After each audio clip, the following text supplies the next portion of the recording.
Hi, my name is Chris Walker. I can help you produce sun-protective clothing here in Vietnam.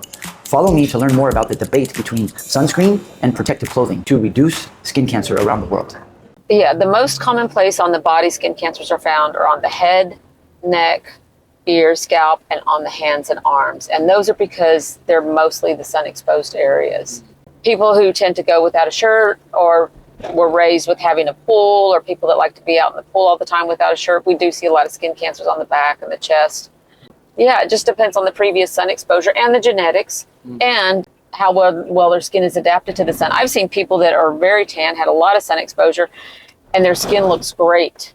Then I've seen people who haven't had a lot of sun exposure or a moderate amount of sun exposure, and their skin looks just terrible from the sun. So everybody's different. Thanks for listening to the end. Contact me if you want to learn more about producing sun-protective clothing here in Vietnam.